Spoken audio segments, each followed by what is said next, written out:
Good afternoon, नमस्कार, आदाब, सत श्री अकाल, वेलकम, सुस्वागतम सभी लोगों का। मैं अभिषेक सुमन आप सभी लोगों का बहुत बहुत स्वागत, इस्तकबाल, अभिनंदन करता हूं सीटेट के इस नए बैच में। जी हां, सीटेट 2025। जल्दी से सारे के सारे लोग यहां पर जुड़ जाइए, मौजूद हो जाइए। सीटेट के नए बैच का शुभारंभ हो चुका है। हम लेकर आए हैं आपके लिए टारगेटेड सीटेट का बैच।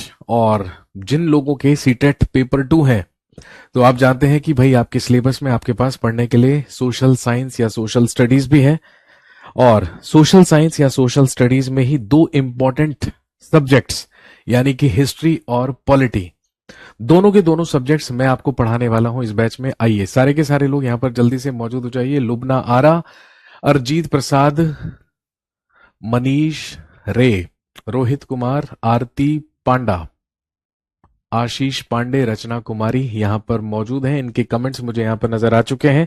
जितने भी लोग क्लास को लाइव वॉच कर रहे हैं, प्लीज जल्दी से यहां पर एक कमेंट जरूर कीजिए ताकि मुझे पता लगे कौन कौन है यहां पर जो लाइव बैठे हैं। साथ में जुड़ी है रुखसार फातिमा, बहुत बहुत इस्तकबाल भाई आपका भी। जल्दी से आइए सारे के सारे लोग। अमन आर्य भी यहां पर जुड़ चुके हैं। रोहित कुमार महावर, आइए भाई, आप भी आइए। सारे के सारे लोगों का बहुत बहुत स्वागत करता हूं मैं। दोस्तों, ये सीटेट का नया बैच है और जैसा कि मैंने आपको बताया कि सोशल स्टडीज में, सोशल साइंस में मैं इस बैच में आपको दो सब्जेक्ट्स पढ़ाऊंगा। मेरा नाम अभिषेक सुमन है, आम अभिषेक सुमन, और करियर विल ऐप पर ये दोनों ही सब्जेक्ट्स हैं जो कि मैं पढ़ाता हूं। एक हिस्ट्री और दूसरा सिविक्स कह लीजिए, पॉलिटी कह लीजिए, राज्य व्यवस्था कह लीजिए, राजनैतिक विज्ञान कह लीजिए, जो भी कह लीजिए, ये दोनों के दोनों सब्जेक्ट्स मेरे पास रहेंगे। श्रेया कुमारी, अनुश्री, ऐश्वर्य सक्सेना, तरुणा, अंजलि, ज्योति, देविका, मृदुला, देवांशु और राज कपूर यादव, हरिकेश, सनी, आशीष कुमार, अंकित, सुदीप, ये सारे के सारे लोग यहां पर हमारे साथ जुड़ चुके हैं। आइए भाई, सारे के सारे लोग जल्दी से यहां पर जुड़ जाइए, मौजूद हो जाइए। हम शुरू करने वाले हैं और बात करने वाले हैं एसएसटी के बारे में, जो कि आपको सीटेट का, अगर आपका पेपर 2 है, भाई सिंपल सी बात है, अगर आपका पेपर 1 है तो आपको उसमें ईवीएस पढ़ना है, लेकिन अगर आप पेपर 2 देने वाले हैं सीटेट का तो उसमें आपको सोशल स्टडीज पढ़ना होगा। और सोशल स्टडीज में एक इंपॉर्टेंट रोल प्ले करेगा हिस्ट्री भी और पॉलिटी भी, क्योंकि सोशल स्टडीज में आपको हिस्ट्री, पॉलिटी और ज्योग्राफी पढ़ना होता है। ज्योग्राफी आपको विवेक सर कराएंगे और हिस्ट्री और पॉलिटी दोनों के दोनों मेरे पास रहेंगे।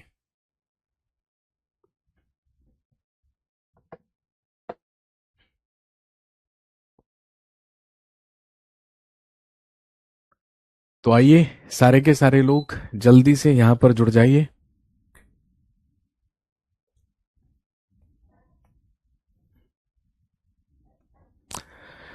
चलिए शुरू करते हैं। और क्योंकि आज आपकी हिस्ट्री की क्लास है, आज हम बात करने वाले हैं हिस्ट्री के बारे में, इतिहास के बारे में। तो ये हिस्ट्री की सबसे पहली क्लास है, ये हिस्ट्री की सबसे पहली और शुरुआती क्लास है जिसमें हम जानेंगे हिस्ट्री के बारे में, इतिहास के बारे में। एक छोटा सा इंट्रोडक्शन मैं आपको हिस्ट्री के बारे में दूंगा और साथ में हम सिलेबस के बारे में बात करेंगे और वो टॉपिक्स लिखेंगे जो जो हमें हिस्ट्री में कवर करने हैं फॉर आर सीटेट एग्जाम।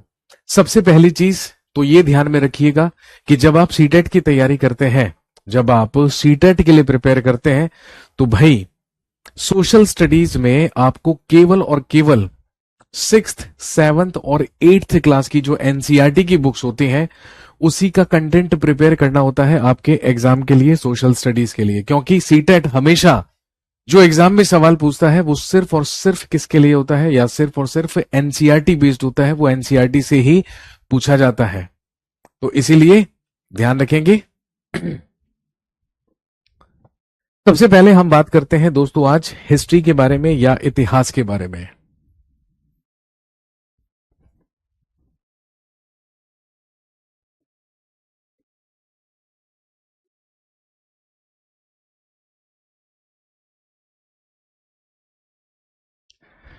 क्योंकि आप लोग तैयारी कर रहे हैं सीटेट की, और आप जानते हैं कि सीटेट का एग्जाम क्वालिफाई करके आप क्या बन जाएंगे, आप सर्टिफाइड टीचर बन जाएंगे। कहने का मतलब आप किसी भी स्कूल में जाकर या किसी भी टीचिंग की परीक्षा को देने के लिए एलिजिबल हो जाएंगे। योग्य हो जाएंगे। और जब आप सीटेट क्वालिफाई करेंगे, फॉर एग्जाम्पल अगर आप पेपर 2 क्वालिफाई करते हैं तो 8th स्टैंडर्ड के बच्चों को आप स्कूल में पढ़ाने के लिए एलिजिबल होंगे एसएसटी। और आप जानते हैं कि जब हम स्कूल की बात करते हैं, स्कूल के स्टैंडर्ड की बात करते हैं, तो जैसे ही स्टूडेंट 6th स्टैंडर्ड में पहुंचता है, छठी क्लास में पहुंचता है, तो छठी क्लास में जाकर ही उसे क्या पढ़ना होता है, एसएसटी पढ़ना होता है, उसे सोशल स्टडीज पढ़ना होता है। और हिस्ट्री, पॉलिटी और ज्योग्राफी तीनों की उसको अलग अलग एनसीईआरटी की किताबें मिलती हैं जो उसको स्कूल में कवर करनी होती हैं। अब स्वाभाविक सी बात है कि भाई अगर आप स्कूल के बच्चों को 6th, 7th, 8th क्लास के बच्चों को जाकर एसएसटी पढ़ाएंगे तो स्वाभाविक सी बात है आपको एनसीईआरटी की किताबों से ही एसएसटी पढ़ानी होगी। और जब आपको एसएसटी एनसीईआरटी की किताबों से ही पढ़ानी है तो इसीलिए सीटेट हमेशा आपसे क्वेश्चंस भी कहां से पूछेगा, एनसीईआरटी की किताबों से पूछेगा। क्योंकि जब आपको एनसीईआरटी की किताबों का ज्ञान होगा, जब आपको एनसीईआरटी की बुक्स की नॉलेज होगी, तभी तो आप उसे जाकर अपने स्टूडेंट्स के साथ शेयर कर पाएंगे, स्टूडेंट्स को जाकर पढ़ा पाएंगे। तो कहने का मतलब है कि सीटेट ने जो अपना सिलेबस निर्धारित किया है वो बिल्कुल एनसीईआरटी बेस्ड है। आपको एनसीईआरटी की किताबों से ही कंटेंट तैयार करना है ताकि आप जब खुद टीचर बन जाएं तो जाकर सोशल स्टडीज में आपके पास एनसीईआरटी का ज्ञान पहले से होना चाहिए, आपको पता होना चाहिए कि हमारी एनसीईआरटीज में क्या दिया गया है। लेकिन अभी हम बिल्कुल कोर एनसीईआरटी की बात ना करके हम बात करेंगे सबसे पहले एक जेनरिक बात जो कि हिस्ट्री या इतिहास से रिलेटेड है। आई होप सारे के सारे स्टूडेंट्स यहां पर लाइव जुड़ चुके हैं। अब ध्यान दीजिए और समझने की कोशिश कीजिए कि मैं आपको क्या समझाने की कोशिश कर रहा हूं। दोस्तों, जैसे ही मैंने यहां पर बोर्ड पर लिखा हिस्ट्री, जैसे ही मैंने यहां पर बोर्ड पर लिखा इतिहास, तो हमारे जहन में, हमारे दिमाग में सबसे पहली बात, जो सबसे पहली चीज आई वो डेफिनेटली क्या आई, जब भी हम हिस्ट्री की बात सुनते हैं या हिस्ट्री की बात करते हैं तो हमारे दिमाग में सिर्फ एक ही शब्द आता है, दैट इज पास्ट, यानी कि अतीत।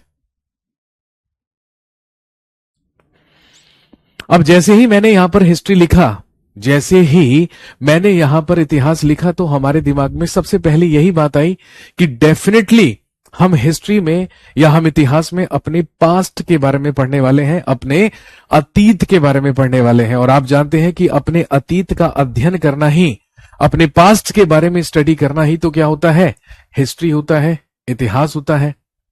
और दूसरी चीज ध्यान रखेंगे, हमारे बुजुर्गों ने हमें ऐसा बताया है कि हिस्ट्री इज अ टेक्स्ट, इतिहास एक ग्रंथ है जो हमें अतीत में घटित हुई घटनाओं के बारे में जानकारी देता है, जो हमें बताता है कि हमारे पास्ट में, हमारे अतीत में क्या क्या घटनाएं घटित हुई हैं। लेकिन सबसे महत्वपूर्ण सवाल यह उठता है कि क्या पास्ट में, क्या अतीत में घटित हुई सारी की सारी घटनाएं ही हिस्ट्री होती हैं, इतिहास होती हैं? जल्दी से मुझे बताइए कमेंट करके, यस और no.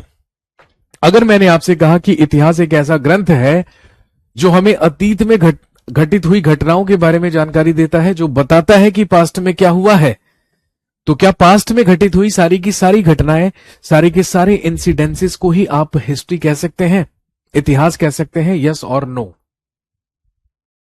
Sir, is this class for CPO students also? जी नहीं, बिल्कुल भी नहीं। ये क्लास सिर्फ और सिर्फ सीटेट के एग्जाम के लिए है। आप किसी और कॉम्पिटिटिव एग्जाम की अगर तैयारी करते हैं तो आप किसी और बैच में जा सकते हैं। अगर आप सीटेट का एग्जाम देने वाले हैं तो आप बिल्कुल सही जगह पर आए हैं, बिल्कुल सही प्लेटफॉर्म पर हैं आप, अगर आपने केवल सीटेट क्वालिफाई करना है तो। हाँ जी, क्या अतीत में घटित हुई सारी की सारी घटनाएं ही हिस्ट्री होती है? जी नहीं, ऐसा नहीं है। और अगर ऐसा नहीं है तो फिर वो कौन सी घटनाएं हैं जिन्हें आप हिस्ट्री या इतिहास कह सकते हैं? तो दोस्तों ध्यान रखेंगे, हमारे बुजुर्गों ने हमें ऐसा बताया है कि इतिहास एक ऐसा ग्रंथ है जो हमें अतीत में घटित हुई उन घटनाओं के बारे में जानकारी देता है जो निश्चित तौर पर घटित हुई हैं, जो डेफिनेटली हुई हैं, जिनके होने के हमारे पास सोर्सेज होते हैं, हमारे पास स्रोत होते हैं। फॉर एग्जाम्पल, हमारे अतीत में कोई भी घटना घटित हुई लेकिन हमारे पास उसके बारे में जानकारी का कोई सोर्स ही नहीं है, कोई स्रोत ही नहीं है, तो फिर आप उसे हिस्ट्री कैसे कहेंगे? उसका तो कोई प्रमाण होना चाहिए, उसका तो कोई एविडेंस होना चाहिए, सोर्स होना चाहिए जहां से उसके बारे में हमें पता चले। तो इसीलिए ध्यान रखेंगे, हिस्ट्री इज दैट टेक्स्ट, इतिहास एक ऐसा ग्रंथ है जो हमें अतीत में घटित हुई घटनाओं के बारे में वो जानकारियां देता है जो डेफिनेटली हुई है, जो निश्चित तौर पर हुई है, जिनके होने के हमारे पास सोर्सेज होते हैं, हमारे पास प्रमाण होते हैं। केवल उन्हीं को आप क्या कह सकते हैं, हिस्ट्री कह सकते हैं। ये जो हिस्ट्री वर्ड है, ये जो हिस्ट्री शब्द है, ये एक ग्रीक वर्ड से डिराइव हुआ है। ग्रीक लैंग्वेज में या यूनानी भाषा में एक शब्द है, एक ग्रीक वर्ड, एक यूनानी शब्द जिसको कहा जाता है हिस्टोरिया। और दोस्तों ध्यान रखेंगे, हिस्टोरिया का मतलब, ग्रीक लैंग्वेज में हिस्टोरिया का मतलब क्या है? इंफॉर्मेशन और the knowledge gathered by the investigation.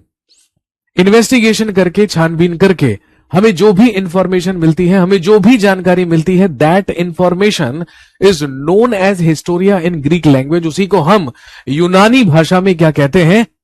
Historia कहते हैं। और इसी हिस्टोरिया से डिराइव होकर ही क्या बना है? हिस्ट्री वर्ड बना है या हिस्ट्री शब्द बना है। और ध्यान रखेंगे, सबसे पहले अ ग्रीक पर्सन, सबसे पहले a Greek person named Herodotus, सबसे पहले एक ग्रीक पर्सन ही था, एक यूनानी व्यक्ति ही था जिसका नाम था हेरोडोटस। हेरोडोटस ने ही सबसे पहले अपनी एक बुक लिखकर, जिसका नाम था हिस्टोरिका, पास्ट में घटित हुई घटनाओं के बारे में जानकारी दी थी, या अतीत में घटित हुई घटनाओं के बारे में जानकारी दी थी, और बताया था कि पास्ट में, अतीत में क्या क्या हुआ है। और ये नेक काम सबसे पहले किसने किया था? That first person was a Greek person named Herodotus. He wrote his book Historica, जिसमें इसने बताया कि पास्ट में क्या क्या इंसिडेंसेस हुए हैं। और क्योंकि ये नेक काम सबसे पहले हेरोडोटस ने किया, इसीलिए आप जानते हैं Herodotus is known as father of history. Herodotus को ही क्या कहा जाता है? इतिहास का पिता। Herodotus is known as father of history. Herodotus को ही इतिहास का पिता कहा जाता है।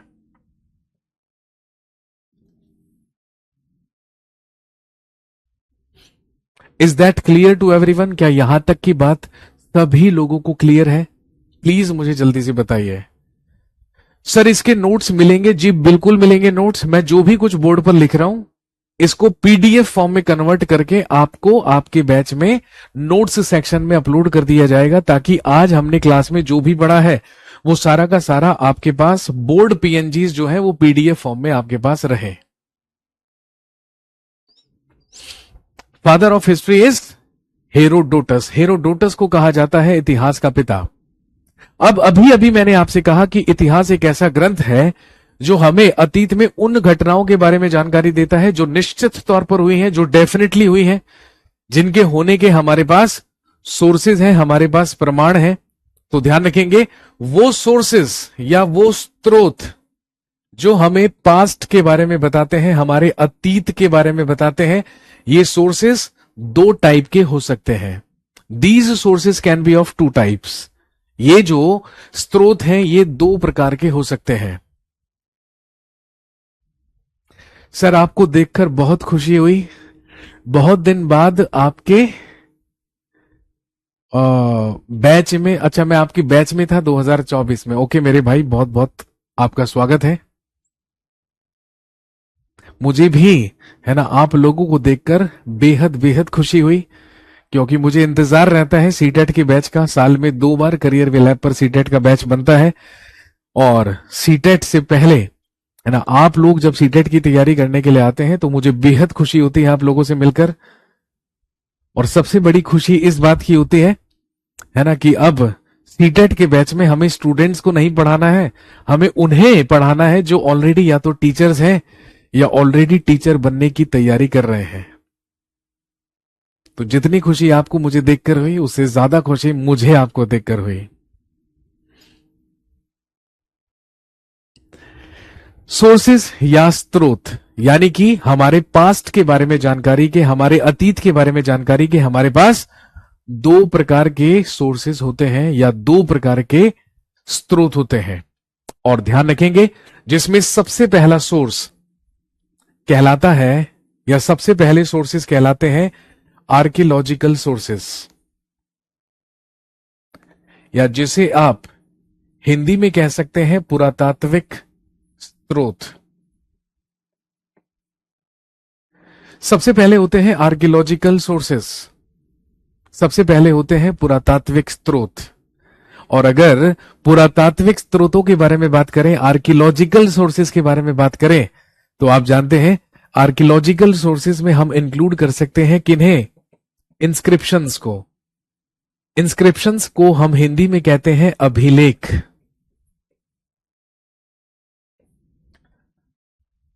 इंस्क्रिप्शंस या अभिलेख। और आप जानते हैं पत्थरों पर, मेटल्स पर, लकड़ियों पर, रॉक्स पर, केव्स में जो स्क्रिप्ट्स हमें लिखी हुई मिली हैं, जो लिपियां हमें उत्कीर्ण की हुई मिली हैं, उन्हीं को क्या कहा जाता है? इंस्क्रिप्शंस कहा जाता है, उन्हीं को अभिलेख कहा जाता है।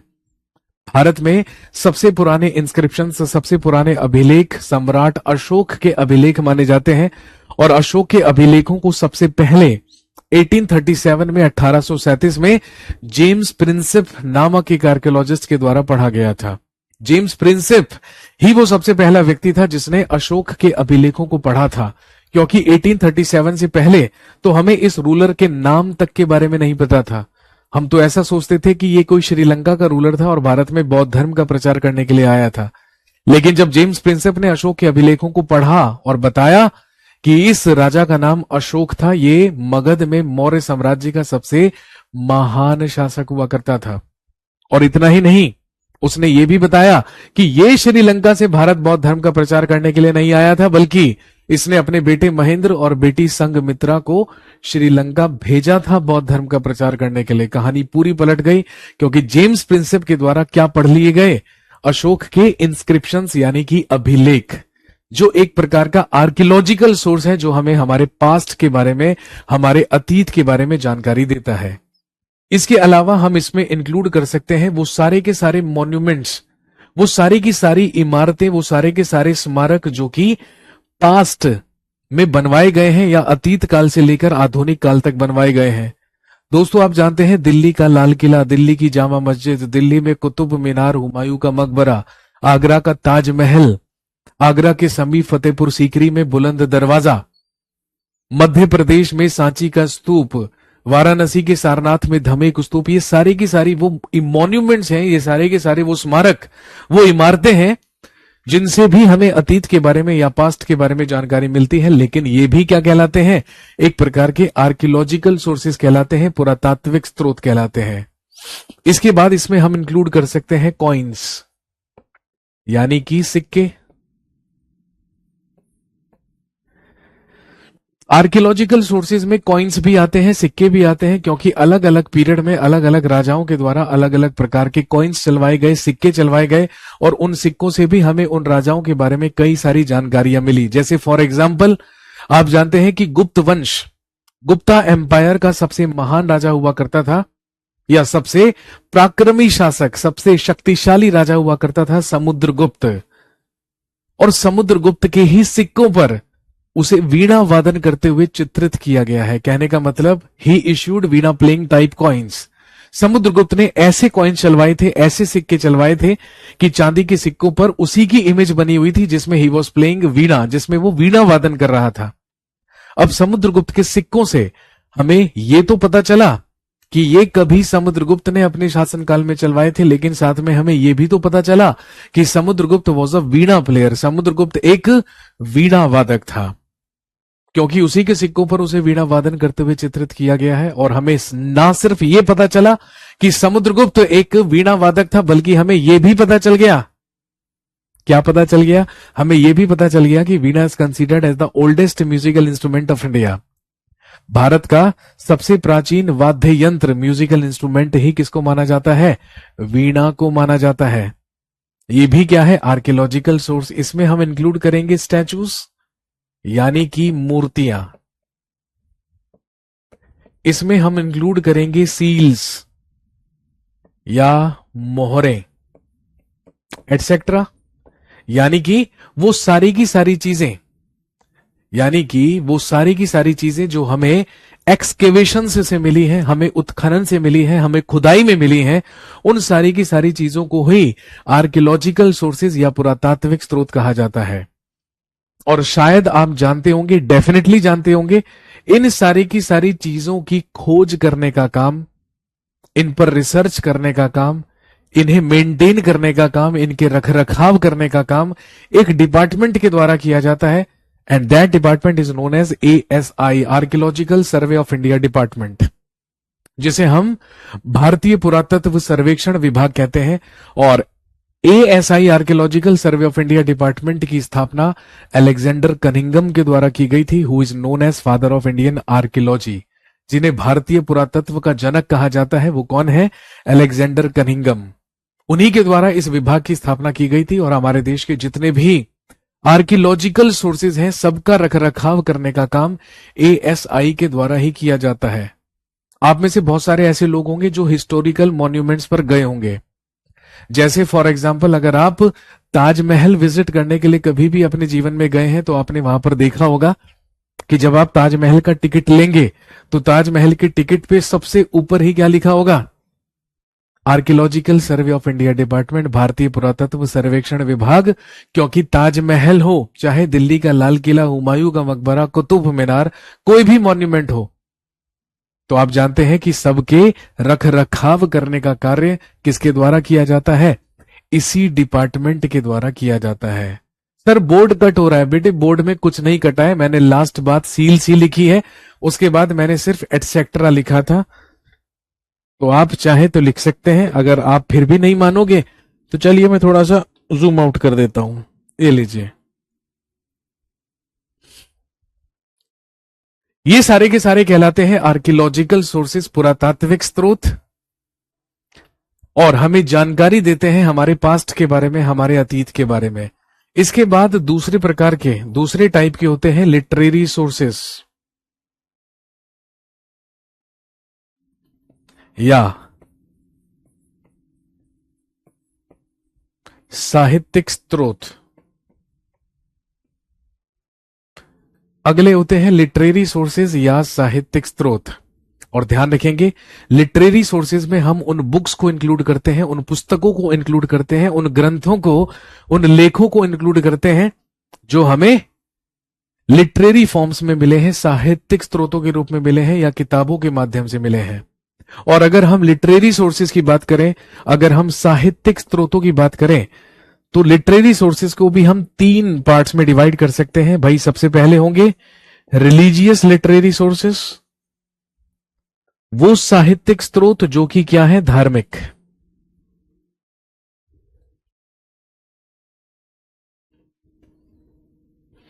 सबसे पहले होते हैं रिलीजियस लिटरेरी सोर्सेज या धार्मिक साहित्यिक स्रोत। और अगर हम रिलीजियस सोर्सेज की बात करें, इसके हमारे पास कई एग्जाम्पल हैं। रामायण है, महाभारत है, हमारा ऋग्वेद है, सामवेद है, यजुर्वेद है, अथर्ववेद है, हमारे उपनिषद है, हमारे पुराण है, बौद्ध ग्रंथ है, जैन ग्रंथ है। ये सारे के सारे वो लिटरेरी सोर्सेज हैं, ये सारी की सारी वो पुस्तकें हैं जो कि धार्मिक हैं, जो कि रिलीजियस हैं। लेकिन रिलीजियस होने के बावजूद भी तो हमें जानकारी किसके बारे में दे रहे हैं? हमारे पास्ट के बारे में, हमारे अतीत के बारे में। कहने का मतलब जो लिटरेरी सोर्सेज हैं वो रिलीजियस हो सकते हैं, वो धार्मिक हो सकते हैं। बिल्कुल है। महाभारत में क्या हुआ ये हमें कहां से पता चला? भाई महाभारत नाम की एपिक या महाकाव्य से पता चला, जो कि विश्व का सबसे बड़ा महाकाव्य है, जिसमें श्लोकों की संख्या 1 लाख से भी ज्यादा है। इसके बाद जहां ये एक तरफ रिलीजियस हो सकते हैं, वहीं ये दूसरी तरफ नॉन रिलीजियस भी हो सकते हैं, यानी कि ये गैर धार्मिक भी हो सकते हैं।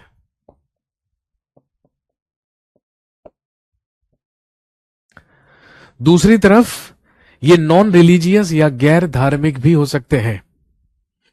और अगर गैर धार्मिक की बात करें, नॉन रिलीजियस की बात करें, तो इसके भी हमारे पास कई एग्जाम्पल होते हैं। जैसे हमारे पास चाणक्य का अर्थशास्त्र है, मेगास्थनीज की इंडिका, पतंजलि का महाभाष्य, विशाखदत्त की मुद्रा राक्षस, विष्णु शर्मा के द्वारा लिखी हुई पंचतंत्र, महाकवि कालिदास के द्वारा लिखित अभिज्ञान शाकुंतलम। सारी की सारी पुस्तकें, सारी के सारे बुक्स हैं, लिटरेरी सोर्सेज हैं, जानकारी भी देती हैं किसके बारे में? हमारे पास्ट के बारे में, हमारे अतीत के बारे में। लेकिन क्या नहीं है? रिलीजियस नहीं है, सारी की सारी अलौकिक पुस्तकें हैं, नॉन रिलीजियस हैं।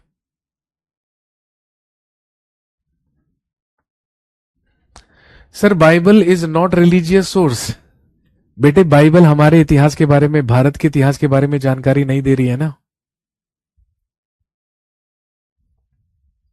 Bible is a religious book, लेकिन वो भारत के इतिहास को जानने का तो सोर्स नहीं है ना।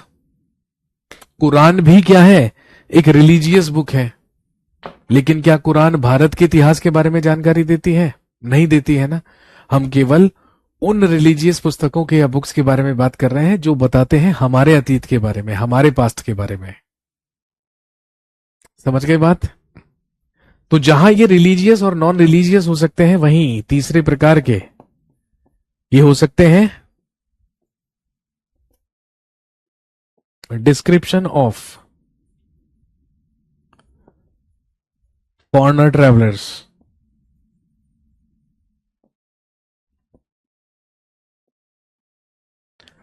ये हो सकते हैं विदेशी यात्रियों का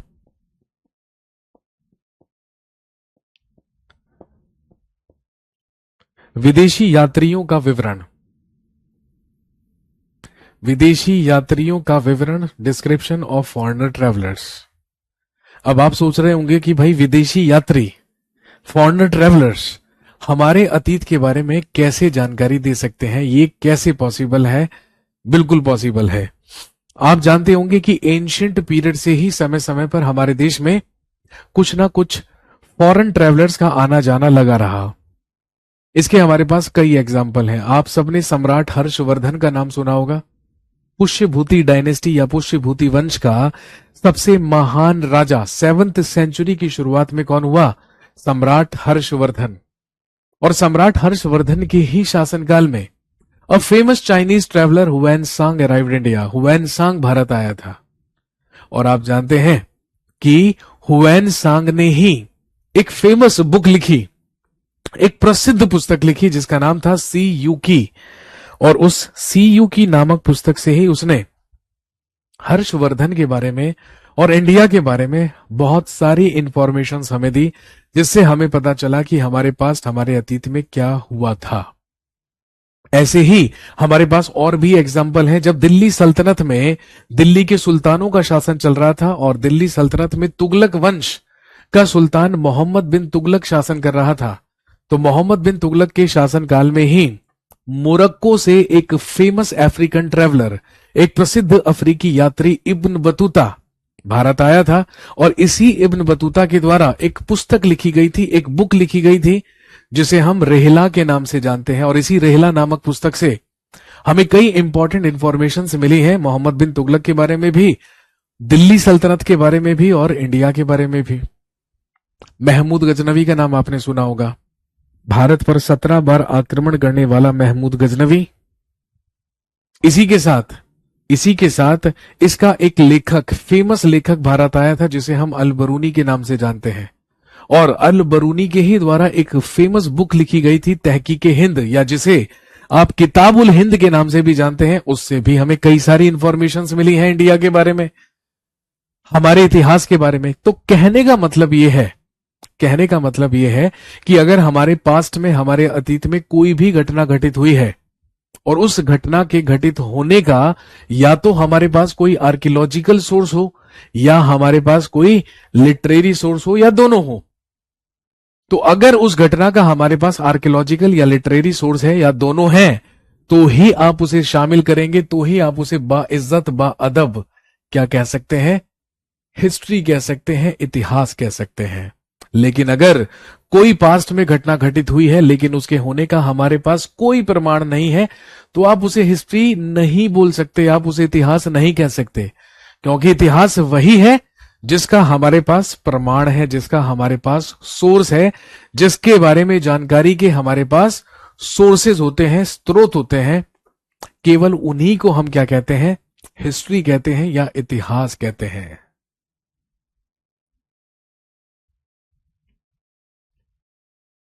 is that clear to everyone? यहां तक की बात सबको क्लियर है? प्लीज एक बार कंफर्म कर दीजिए। जल्दी से मुझे एक बार कंफर्म कर दीजिए कि यहां तक की बात आप सबको क्लियर हो चुकी है या नहीं हुई है।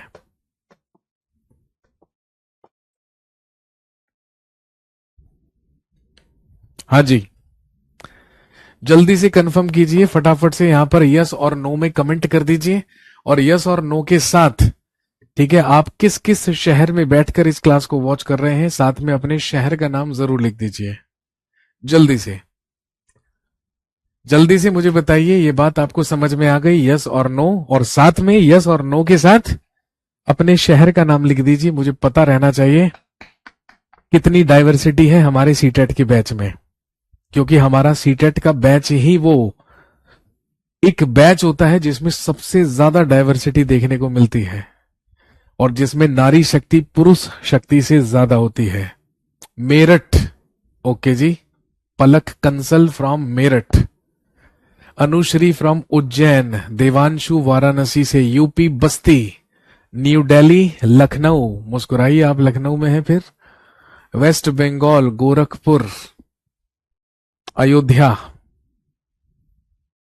कटिहार, अलवर, झारखंड रोहतक, सीतामढ़ी बिहार, बागी बलिया, मेरठ, पटना, छत्तीसगढ़, अमरोहा उत्तर प्रदेश, असम, नागपुर, बहुत ही बढ़िया, लखीमपुर खीरी, महाराष्ट्र, बहुत ही अच्छी बात, मतलब महाराष्ट्र तक हमारी रेंज पहुंच चुकी है, भुवनेश्वर ओडिशा, बहुत ही बढ़िया, दिल्ली, रुड़की, झारखंड, बदायूं,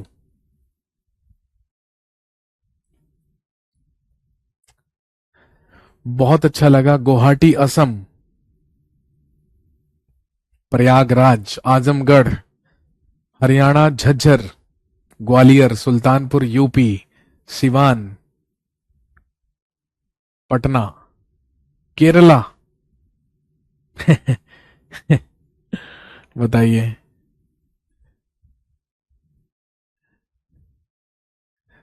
औरैया, गुजरात, बहुत बढ़िया भाई, बहुत अच्छा लगा मुझे आप लोगों को देखकर। कहने का मतलब पूरे के पूरे हिंदुस्तान में फैले हैं सीटेट के स्टूडेंट्स जो सीटेट की तैयारी कर रहे हैं। तो अभी तो हमने जाना कि व्हाट इज हिस्ट्री, बेसिकली इतिहास क्या है और किन दो प्रकार के सोर्सेस से हमें अतीत या पास्ट के बारे में जानकारी मिलती है। लेकिन अब हम समझेंगे अपने सिलेबस के बारे में, अपने पाठ्यक्रम के बारे में। सबसे पहली चीज आपको याद रखनी है, हमें अपने सीटेट के एग्जाम के लिए केवल और केवल पढ़नी है इंडियन हिस्ट्री। केवल और केवल हमें पढ़ना है भारतीय इतिहास।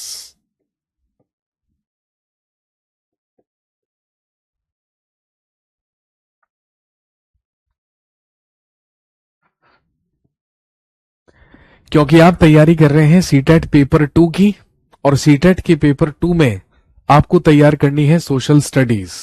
और क्योंकि आपको सोशल स्टडीज तैयार करनी है तो स्वाभाविक सी बात है, 6th, 7th और 8th स्टैंडर्ड की हिस्ट्री है जो आपको अपने लिए प्रिपेयर करनी होगी सीटेट के लिए। दोस्तों, आप जानते हैं कि जैसे ही स्कूल के बच्चे, या जब हम भी स्कूल में हुआ करते थे, तो जैसे ही हम 6th स्टैंडर्ड में पहुंचे, तो 6th स्टैंडर्ड में पहुंचते ही हमें एक हिस्ट्री की सेपरेट एनसीईआरटी बुक मिली। हमें इतिहास की एक सेपरेट किताब मिली, एनसीईआरटी बुक, जिसके अंतर्गत या जिसमें पूरी की पूरी बुक में क्या दिया था, प्राचीन भारत या एंशिएंट इंडिया। फिर हम 7th क्लास में पहुंचे तो उसमें मेडिवल इंडिया हमने पढ़ा, मध्यकालीन भारत।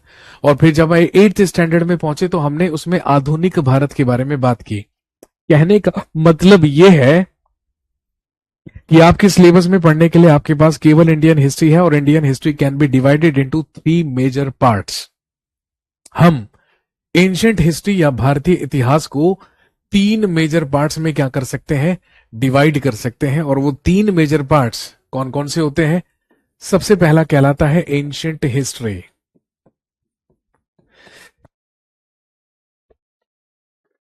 सबसे पहला कहलाता है एंशिएंट हिस्ट्री, या जिसे आप हिंदी में लिख सकते हैं प्राचीन इतिहास या प्राचीन भारत। सबसे पहला है एंशिएंट हिस्ट्री या प्राचीन इतिहास। और ध्यान रखेंगे, जो प्राचीन इतिहास है, जो एंशिएंट हिस्ट्री है, वो आपको 6th क्लास की या 6th स्टैंडर्ड की एनसीईआरटी बुक में दिया हुआ है। कहने का मतलब जो भी हम या जो भी स्कूल के स्टूडेंट 6th स्टैंडर्ड में पढ़ते हैं, दैट इज एंशिएंट हिस्ट्री, वो है प्राचीन इतिहास। फिर जब स्टूडेंट 7th स्टैंडर्ड में पहुंचेगा तो उसे पढ़नी होगी मेडिवल हिस्ट्री, या जिसे आप हिंदी में कह सकते हैं मध्यकालीन इतिहास। तो हमारी 7th स्टैंडर्ड की एनसीईआरटी की किताब में मेडिवल हिस्ट्री है, मध्यकालीन इतिहास है, जो आपको कवर करना है। और फिर उसके बाद तीसरा मेजर पार्ट, जब हम 8th स्टैंडर्ड में पहुंचते हैं तो हमें पढ़नी होती है मॉडर्न हिस्ट्री, यानी कि आधुनिक इतिहास।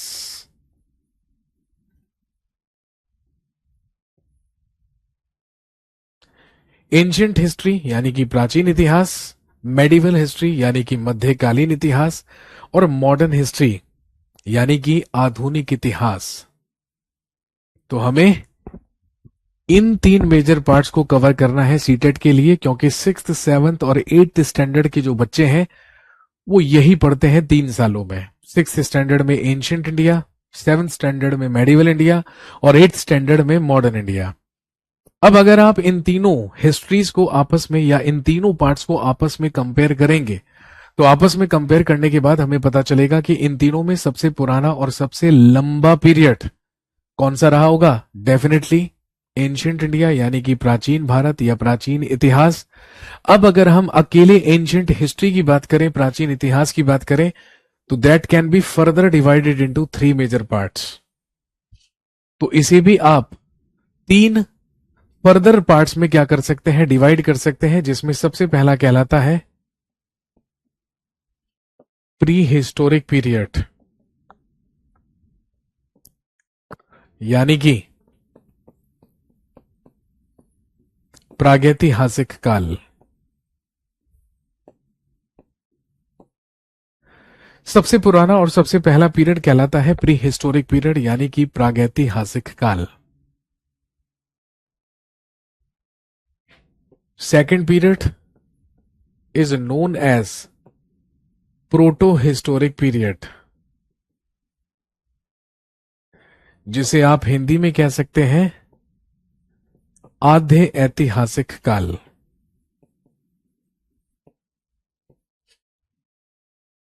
And third major part is known as historic period, या जिसे आप कह सकते हैं ऐतिहासिक काल।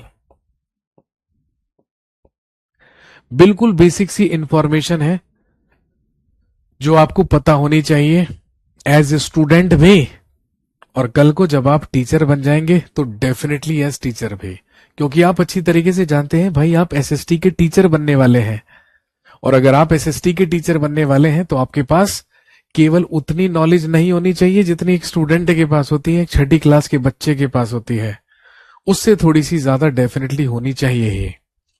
अभी हम केवल और केवल हिस्ट्री को क्या कर रहे हैं, विभिन्न पार्ट्स में या डिफरेंट पार्ट्स में डिवाइड कर रहे हैं, ताकि हमें एटलीस्ट ये जानकारी हो सके, एटलीस्ट हमें ये पता हो सके कि जो हिस्ट्री है उसको हमने कितने कितने पार्ट्स में और किस किस तरीके से क्या किया है, डिवाइड किया है। समझ गए बात। सबसे पहले प्री हिस्टोरिक पीरियड या प्रागैतिहासिक काल।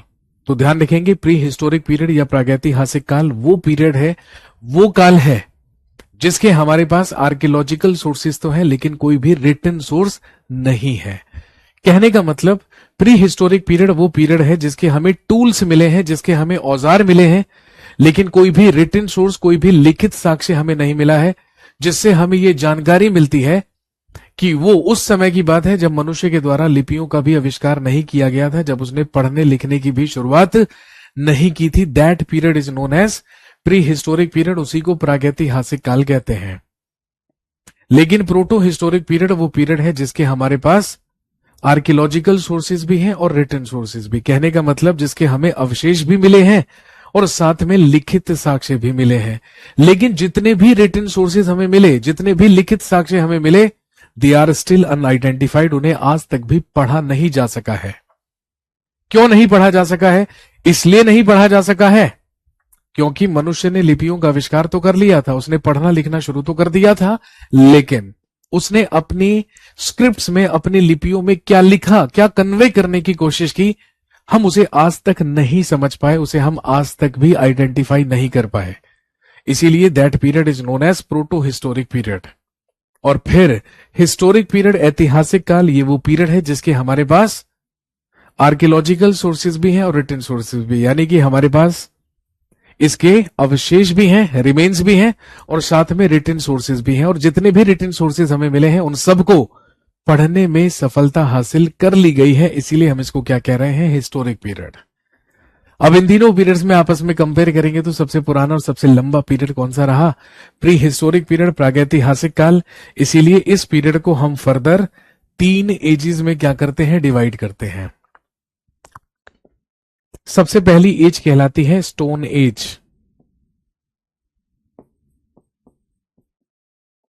पाषाण युग।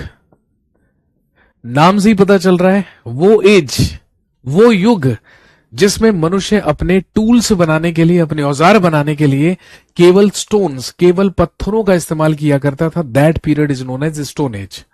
उसी को हम पाषाण युग कहते हैं। लेकिन आप जानते होंगे कि मनुष्य ने, मानव ने अपने लिए सबसे पहले कौन सी मेटल खोजी, सबसे पहली कौन सी धातु खोजी? कॉपर, तांबा। और जब उसने स्टोन के साथ साथ कॉपर या तांबे का इस्तेमाल करना भी शुरू कर दिया तो we entered into chalcolithic age. तो हम प्रवेश कर गए ताम्र पाषाण काल में। ताम्र पाषाण काल का मतलब क्या है? कि इस पीरियड में, इस काल में मनुष्य पत्थर और कॉपर दोनों का इस्तेमाल कर रहा था। लेकिन इसके बाद he started using only metals for his tools. इसके बाद मनुष्य ने केवल और केवल अपने औजार, अपने टूल्स बनाने के लिए धातुओं का इस्तेमाल करना शुरू कर दिया, मेटल्स का इस्तेमाल करना शुरू कर दिया। तो हम मेटल एज में प्रवेश कर जाते हैं, जिसको हमने 3 मेटल्स के आधार पर विभाजित किया है: कॉपर, ब्रॉन्ज और आयरन। यानी कि ताम्र, तांबा, कांस्य, कांसा, और लौह यानी कि लोहा। इन तीनों मेटल्स के आधार पर हमने मेटल एज को क्या कर दिया? डिवाइड कर दिया। क्या यहां तक की बात सबको क्लियर है? प्लीज कंफर्म कीजिए, फिर मैं स्लाइड चेंज करके आगे बढ़ता हूं। एक और चीज मैं आपको बता देता हूं, अभी मैंने पढ़ाना स्टार्ट नहीं करा है। अभी मैं सिर्फ और सिर्फ आपको एक बेसिक सा, छोटा सा इंट्रोडक्शन दे रहा हूं हिस्ट्री के बारे में, ताकि आपको पता रहे कि हिस्ट्री क्या है और वो कितने कितने और कैसे कैसे पार्ट्स में क्या है, डिवाइडेड है। हाँ जी, यहां तक की बात सबको क्लियर है? कुछ भी समझ में ना आया हो तो आप पूछ सकते हैं। अगर कुछ भी ऐसा है जो आपको ना समझ में आया हो तो आप पूछ सकते हैं। सर चाल्कोलिथिक एज बता दीजिए एक बार। बेटे चाल्कोलिथिक एज वो एज है जिसमें मनुष्य पत्थर और कॉपर दोनों का इस्तेमाल कर रहा था अपने टूल्स, अपने औजार बनाने के लिए। मैंने कहा ना, पहले मनुष्य पत्थरों से बड़े बड़े औजार बनाकर जानवरों का शिकार किया करता था। He used to be a hunter. वो एक आखेटक हुआ करता था। उसका मुख्य काम था अपने लिए फूड गैदरिंग या भोजन संग्रहण करना, अपने लिए खाना इकट्ठा करना। उसी पीरियड को हमने क्या कहा? स्टोन एज कहा, क्योंकि उसमें मनुष्य केवल और केवल अपने टूल्स बनाने के लिए इस्तेमाल कर रहा था स्टोन्स का, पत्थरों का। लेकिन अब पत्थरों के साथ साथ उसने सबसे पहली मेटल जो खोजी, सबसे पहली धातु जो खोजी, दैट वाज कॉपर, वो तांबा थी। और जब उसने पत्थरों के साथ साथ तांबे का भी इस्तेमाल करना शुरू कर दिया तो we entered into chalcolithic age. उसे हम ताम्र पाषाण युग कहते हैं या ताम्र पाषाण काल कहते हैं। और जब उसने पत्थरों का इस्तेमाल छोड़ दिया और अपने टूल्स बनाने के लिए केवल कॉपर, ब्रॉन्ज और लोहे का इस्तेमाल करना शुरू कर दिया तो that age is known as metal age, उसे हम धातु युग कहते हैं।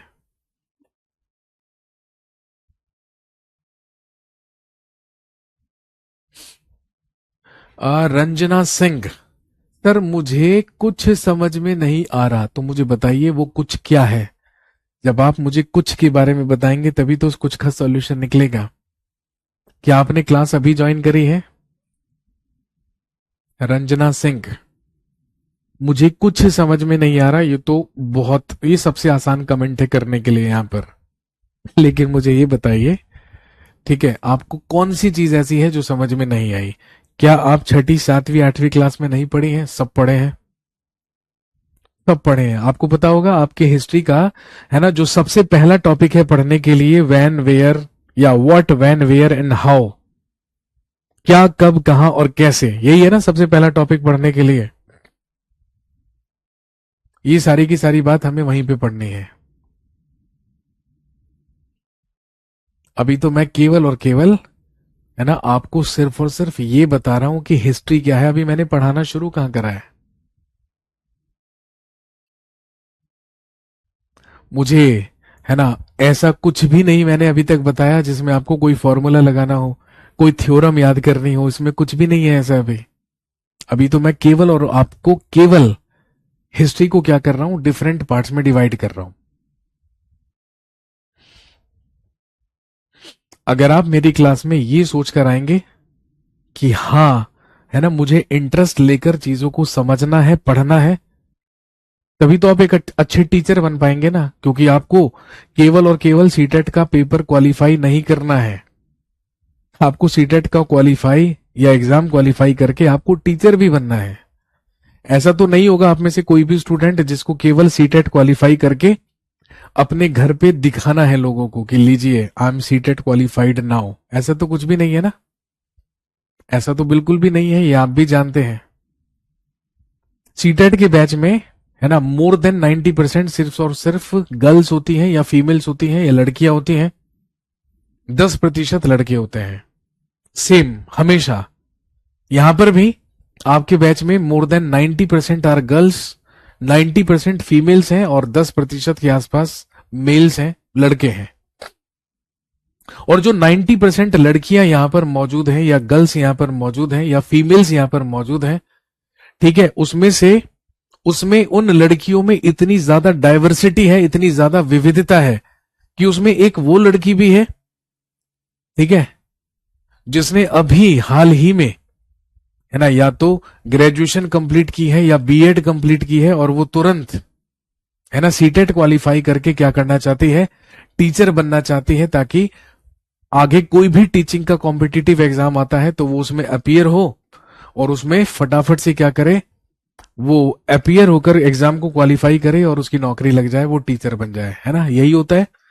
आप में से ही कुछ ऐसी भी फीमेल्स होंगी, ठीक है, जिनकी शादियां हो चुकी होंगी, है ना, जिनके सामने चैलेंजेस ज्यादा होंगे, जो अपने ससुराल में होंगे, ठीक है, जो लोग अपने ससुराल में होंगी। आप में से कुछ ऐसी फीमेल्स भी होंगी जो शादीशुदा होंगी, जिन्होंने शादी की या जिनके घर वालों ने उनकी शादी कर दी। शादी करने के बाद कुछ समय उन्होंने अपने ससुराल में दिया, अब उन्हें अपने ससुराल की तरफ से सपोर्ट मिला कि ठीक है, you can continue your studies. तो आप लोगों ने डिसाइड किया कि चलिए, मैंने शादी से पहले, कि हमारी शादी अच्छी हो जाए, तो मैंने शादी से पहले ग्रेजुएशन भी कर लिया था और बीएड भी कर लिया था। क्योंकि हमारे समाज में लड़की ने अगर बीएड कर रखा हो, ठीक है, तो वो ज्यादा एलिजिबल हो जाती है शादी करने के लिए।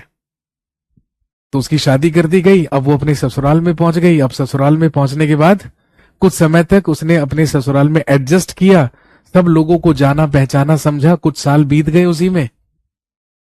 कुछ फीमेल्स ऐसी भी हैं जिनके बच्चे भी हो गए, जिनके पास एक बेबी है, जिनके पास दो बेबी हैं। शादी को 5 साल हो गए, 6 साल हो गए, 7-8 साल हो गए। अब उन्हें ये लगा कि चलिए ठीक है, अब मैं अपने लिए कुछ कर सकती हूं, मुझे अपने लिए कुछ करना चाहिए।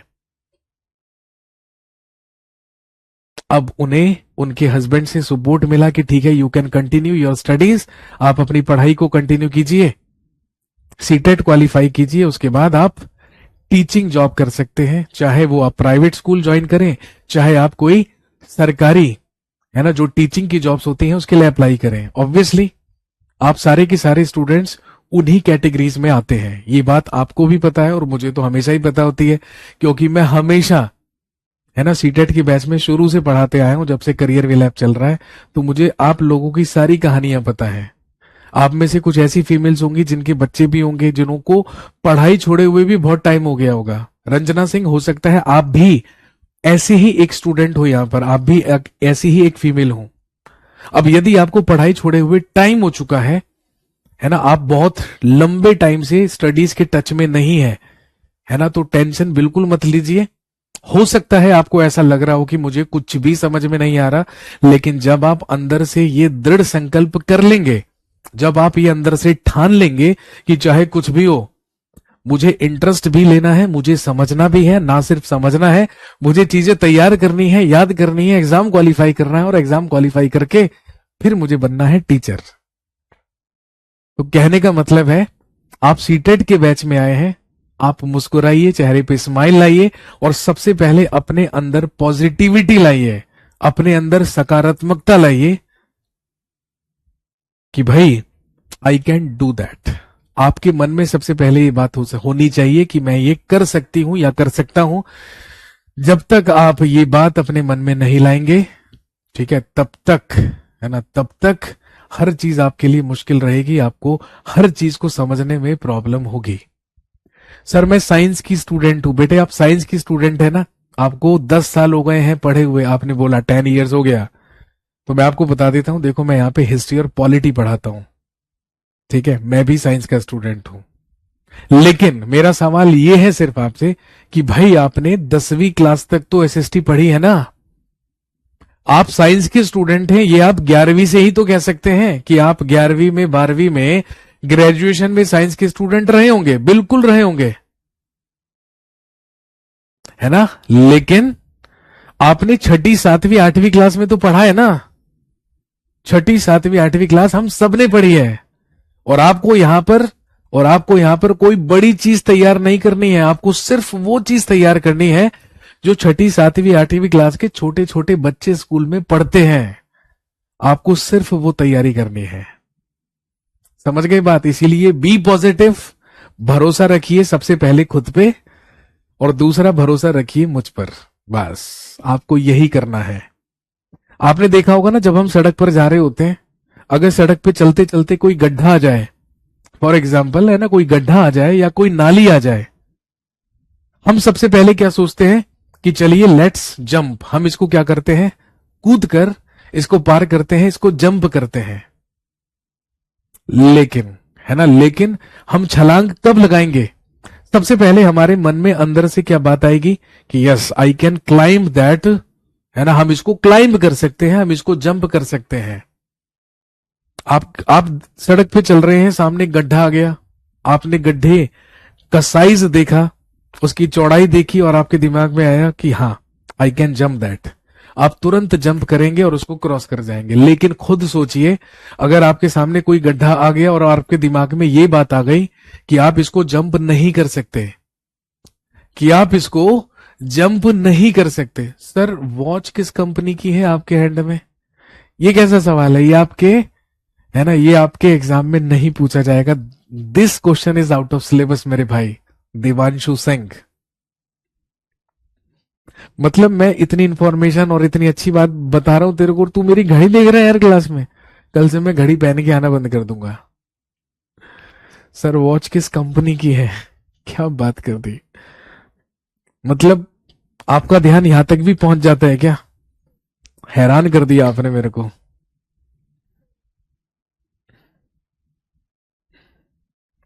नॉर्मल सी घड़ी है मेरे भाई, है ना, और टाइम भी बताती है। सबसे मजे की बात है, टाइम भी बताती है। और कंपनी अगर आप पूछ रहे हो तो ये हुबलो की वॉच है, दिस इज हुबलो वॉच।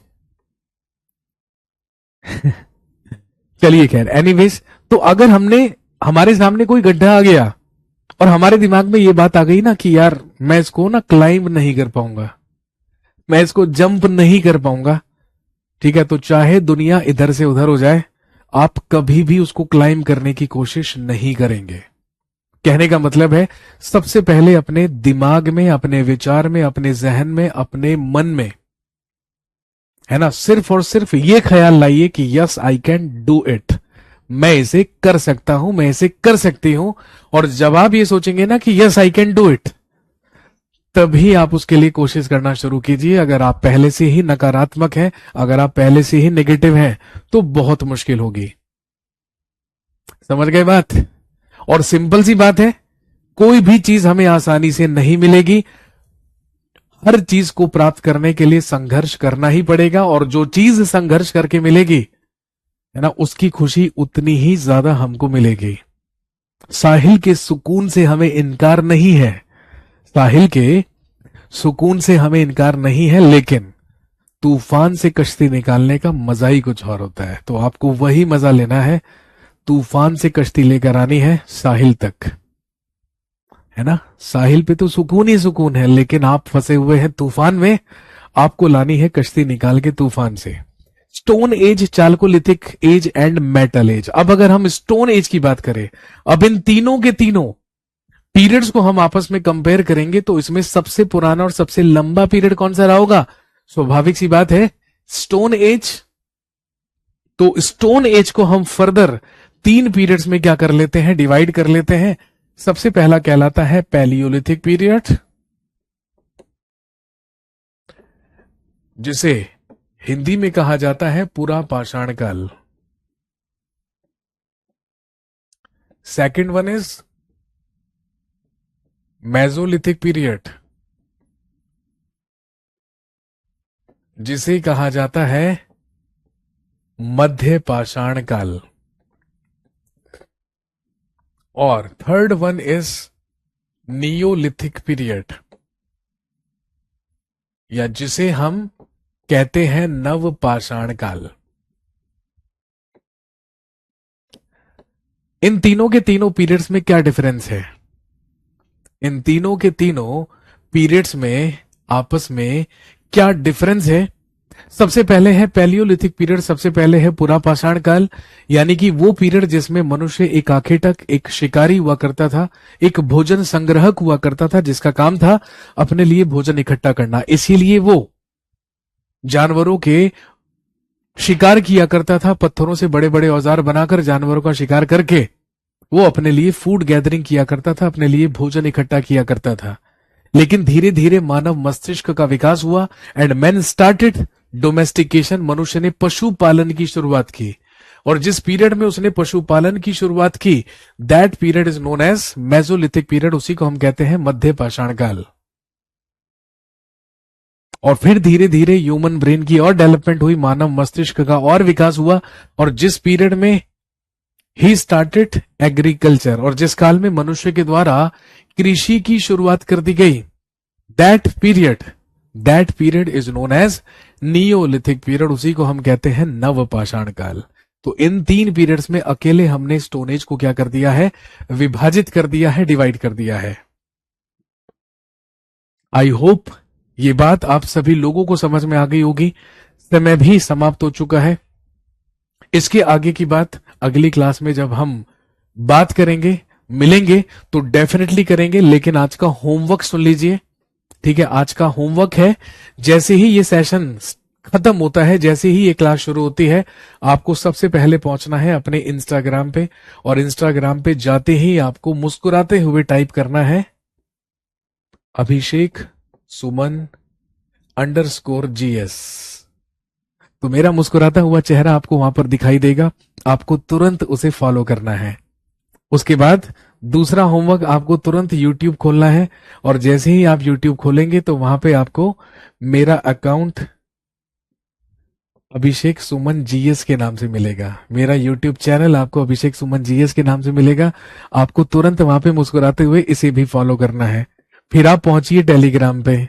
जैसे ही आप टेलीग्राम पहुंचेंगे तो वहां पे भी मैं पाया जाता हूं अभिषेक सुमन GS के नाम से। उसके बाद आप फेसबुक पे पहुंचिए, फेसबुक पे भी आप मुझे पाएंगे, अभिषेक सुमन सर के नाम से मेरा फेसबुक पेज है।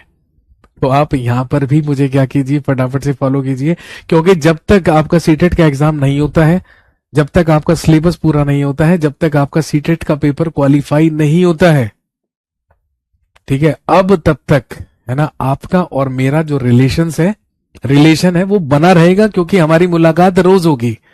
डेली कम से कम 1 घंटे के लिए आपको मेरी शक्ल देखनी ही देखनी है डेली। अब आप समझ सकते हैं कि मैं, है ना, अब आप लोगों के लिए कितना ज्यादा इंपॉर्टेंट होने वाला हूं, कितना ज्यादा महत्वपूर्ण होने वाला हूं, क्योंकि अब हमें रोज यहां पर मुलाकात करनी है। ठीक है। इसके अलावा अगर, है ना, इसके अलावा अगर आपको कोई भी परेशानी है, ठीक है, कोई भी आपका डाउट है, ठीक है, और आपको यहां से, आप यहां पे मेरे साथ डेफिनेटली कनेक्ट हो सकते हैं, लेकिन अगर आपका कोई भी डाउट है जो किसी भी तरीके से सॉल्व नहीं हो रहा है और आपको चाहिए कि उसमें आपको कोई भी हेल्प चाहिए या कोई भी परेशानी है, तो ठीक है, मैं आपको अपना व्हाट्सएप नंबर देता हूं। आप मुझे मेरे व्हाट्सएप नंबर पर मैसेज छोड़ सकते हैं, लेकिन सिर्फ प्लीज ध्यान रखिएगा, जब आप मुझे पहला मैसेज करें तो प्लीज अपना नाम, अपना बैच नंबर और अपना शहर मुझे जरूर लिखकर भेजें, ताकि मुझे पता रहे कि यू आर माई स्टूडेंट और आप, है ना, इस बैच में हैं और आप मेरे से ये पूछ रहे हैं। ठीक है। 1837 में अशोक के अभिलेखों को सबसे पहले किसने पढ़ा था? जेम्स प्रिंसेप ने। ये देखिए 1837 में, 1837 में। मेरे तो फोन नंबर में भी इतिहास है। तो आज के लिए हम इतना ही रखेंगे। एक छोटा सा इंट्रोडक्शन था, ये एक छोटी सी ब्रीफिंग थी, छोटा सा परिचय था हिस्ट्री के बारे में, इतिहास के बारे में, ठीक है, जो मैंने, है ना, जो मैंने यहां पर आपके साथ शेयर किया। अगली क्लास में जब आपसे मुलाकात होगी तो हम आपका हिस्ट्री का सिलेबस जो है सीटेट के लिए वो स्टार्ट कर देंगे, और सिलेबस में कौन कौन से टॉपिक हैं, तो आपके नोट्स सेक्शन में सिलेबस का एक पीडीएफ आपको मिलेगा, जिसमें सारे के सारे वो टॉपिक्स लिखे होंगे जो आपको अपने सीटेट के लिए कवर करने हैं।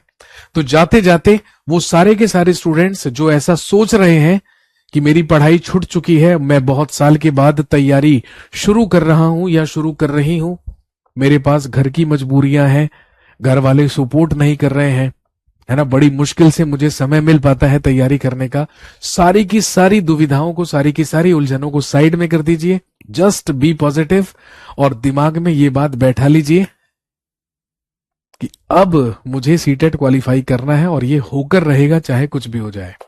चलिए मिलते हैं अगली क्लास में। Thank you so much, have a nice day. शुक्रिया, धन्यवाद, जय हिंद।